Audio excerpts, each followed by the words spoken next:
আমার ফোনে এখনো আছে, আমি চিঠি দেখাতে পারবো আপনাকে। বিএনপি ফেব্রুয়ারি মাসের 10 তারিখে চিঠি লিখে মাননীয় প্রধান উপদেষ্টার কাছে তারা দাবি জানিয়েছে যে মানবতা বিরোধী এবং গণহত্যার অপরাধের দায়ে দল হিসেবে আওয়ামী লীগকে বিচারের মুখোমুখি করতে হবে। এখানে কোনো অস্পষ্টতা আছে? আমি তো দেখি না। এ দাবি তারা জানিয়েছে। এবার আসেন সংস্কার। সাধারণভাবে কেউ কেউ বলার চেষ্টা করেন যে বিএনপির সংস্কারের ব্যাপারে নেতিবাচক একটা অবস্থান আছে। এখন আমি মাননীয় প্রধান উপদেষ্টার বিশেষ সহকারী হিসাবে জাতীয় ঐক্যমত্য কমিশনের সঙ্গে রাজনৈতিক দলগুলোর আলাপ আলোচনা, এই কাজে এক ধরনের কোঅর্ডিনেটর বা লিয়াজোকারীর ভূমিকা আমার মানে আরো আমি বললে এটা সহযোগীর ভূমিকা, সাহায্যকারীর ভূমিকা পালন করি আমি। তো এটা করতে গিয়ে তো অনেক কিছু দেখতে পাই, বুঝতে পারি।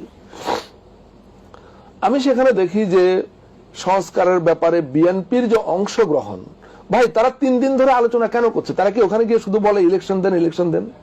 তারা তো জানে ইলেকশন দেওয়ার ক্ষমতা ঐক্যমত্য কমিশনের নাই, ওটা সরকারের, মানে নির্বাচন কমিশন এবং সরকারের যৌথ সিদ্ধান্তের ব্যাপার।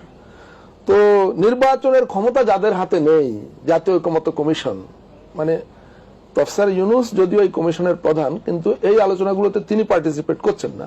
সেখানে নেতৃত্ব দিচ্ছেন কমিশনের সহসভাপতি প্রফেসর আলী রিয়াজ। তো সেখানে বিএনপি সকাল থেকে সন্ধ্যা পর্যন্ত বসে কি আলোচনা করে? নিশ্চয়ই নির্বাচনের আলোচনা করে না, তারা সংস্কারের আলোচনা করে। তো একটা দলের যদি সংস্কারের ব্যাপারে কোনো আগ্রহ না থাকবে, যদি তারা নেতিবাচকই হবে, তো তারা আলোচনা কেন করছে? তারা কেন তো সময় নষ্ট করছে? কেন আবারও বসবে? তারেক রহমান বীরের বেশে আসবে ফিরে বাংলাদেশে।